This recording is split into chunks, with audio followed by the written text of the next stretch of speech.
तर मित्रांनो, आज आपण बघणार आहोत ऑब्जेक्ट आणि इमेज. सो हा एक मिरर कन्सिडर केला आहे. इथे एक मिरर कन्सिडर केला आहे. बघा, इथे ऑब्जेक्ट आहे. ऑब्जेक्टपासून हे इन्सिडेंट रे बाहेर निघत आहे. Intersection of incident ray is object आणि इंटरसेक्शन ऑफ रिफ्लेक्टेड रे, इथे बघा हे रिफ्लेक्टेड रे आहे. रिफ्लेक्टेड रेचं इंटरसेक्शन म्हणजे काय रे? इमेज. तर डेफिनेशन काय असणार ऑब्जेक्टची? Intersection of incident ray is object. इमेजची डेफिनेशन काय असणार? Intersection of reflected ray is what? Image. इथे बघा रिफ्लेक्टेड रेचं इंटरसेक्शन इथे होत आहे, म्हणजे हे झाली आपली इमेज. आता व्हर्च्युअल कधी होणार, रिअल कधी होणार हे बघू. If incident ray are diverging, इथे बघा इन्सिडेंट रे काय होतं? डायव्हर्ज होत आहे. डायव्हर्ज होत आहे, तर हा जो ऑब्जेक्ट झाला, हा ऑब्जेक्ट झाला आपला रिअल ऑब्जेक्ट. ठीक आहे.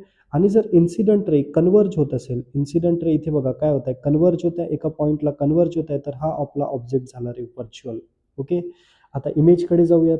इफ रिफ्लेक्टेड रे जर डायव्हर्ज होत असेल, बघा रिफ्लेक्टेड रे काय होतं इथे? डायव्हर्ज होतं. रिफ्लेक्टेड रे जर डायव्हर्ज होत असेल, तर हे झाली आपली व्हर्च्युअल इमेज.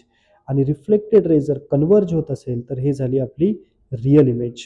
आणखी एक डेफिनेशन आपण म्हणू शकतो की इन्सिडेंट रेच्या साईडला जर ऑब्जेक्ट असेल, तर तो असणार आपला रिअल. आणि इन्सिडेंट रेच्या अपोजिट साईडला जर ऑब्जेक्ट असेल, इन्सिडेंट रेच्या अपोजिट साईडला जर ऑब्जेक्ट असेल, तर तो झाला व्हर्च्युअल. तसंच रिफ्लेक्टेड रेच्या साईडला जर इमेज असेल, तर ते झाली आपली रिअल इमेज. आणि रिफ्लेक्टेड